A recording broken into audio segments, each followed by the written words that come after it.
The house party is drawing a lot of interest here and across the country. Many, including her friends, are not convinced this was an accident. Jose Barrera is a witness who used his position with the county to get the police report. He was fired for doing that. The report shows that he told detectives the woman fell to her death. Channel 2's Mike Pachenik reports from Forsyth County. He also got the report and exclusive video from the party.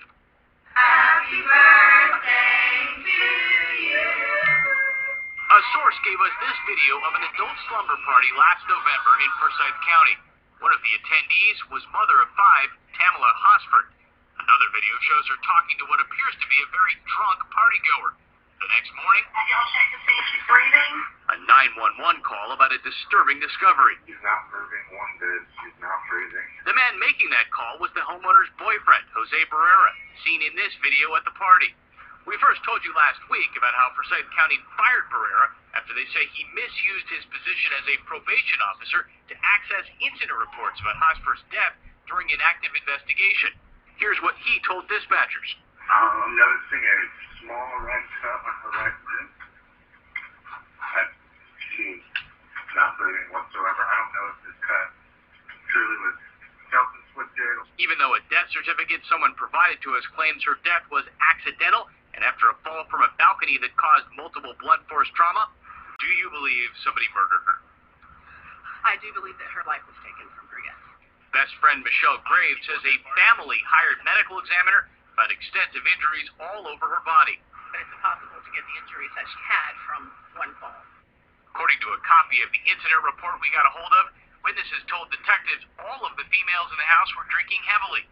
Tamla arrived with a bottle of tequila and that she was very social and kept engaging in conversation when everyone else was trying to go to sleep. I'm just trying to find out what happened to my friends. Channel 2's Mike Pachenik is live in Forsyth County this hour. Mike, so what is the sheriff's office saying about this now?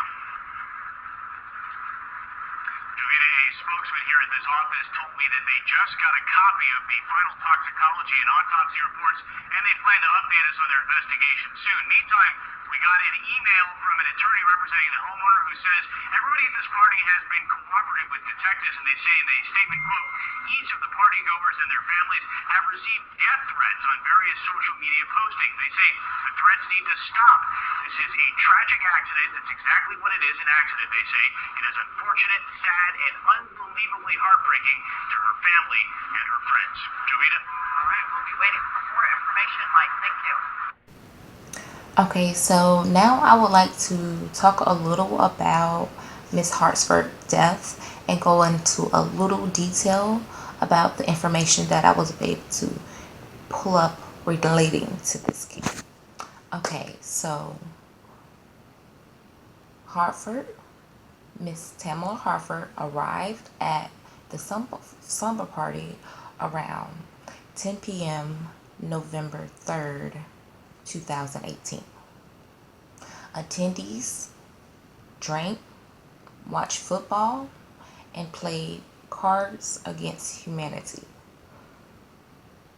There were also 3 men at the house. The next morning at 7:30 a.m., the homeowner's aunt found HorsFord lying face down, motionless under the porch. At 8:59 a.m., Jose Barrera, the homeowner's boyfriend, called 911.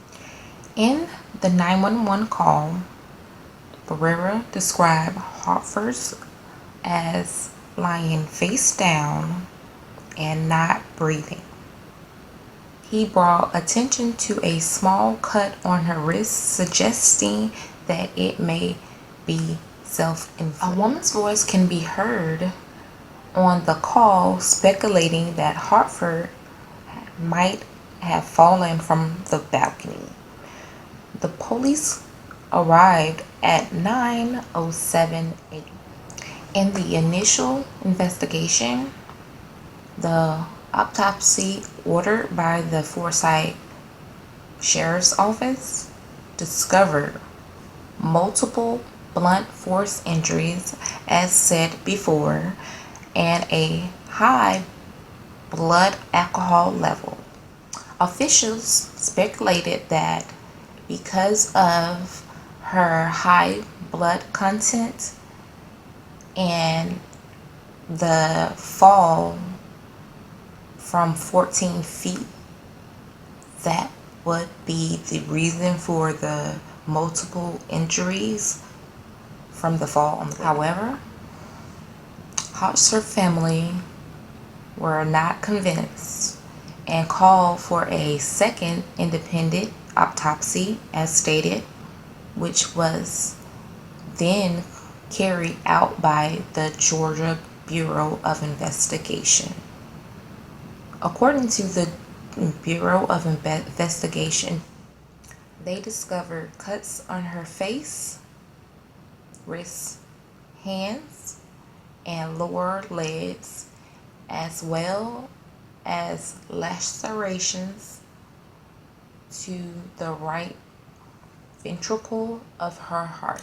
Honestly, guys, I'm actually just reading through the information while I view this with you, and I'm just gonna say one little thing.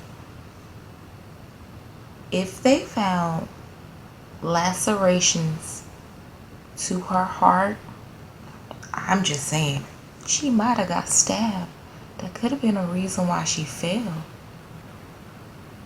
But the GBI toxicology screening found a blood alcohol level of 0.238 and traces of THC and an anxiety drug at the time of her death. Like stated before, even before her autopsy even came, the speculation of foul play had already set in and spread it online.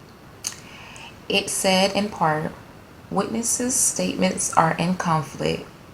For one, a potential subject handle of the body as well as the evidence prior to the law enforcement arriving.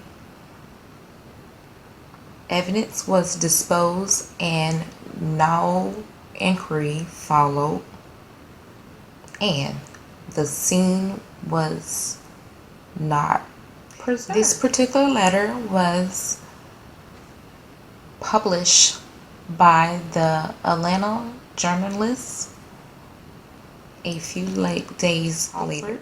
Name and case spread across the internet as stated prior, starting with protesters in Cumming, Georgia, who included her name on a sign along the side, the name of Black Americans murdered by the police in recent years.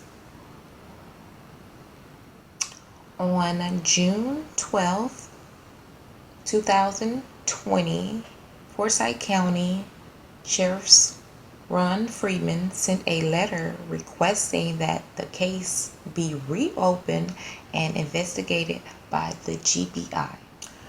The GBI agreed to reopen the case on June 18, 2020, but did not specify when the investigation would begin.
If I could stop one person, be it female or male,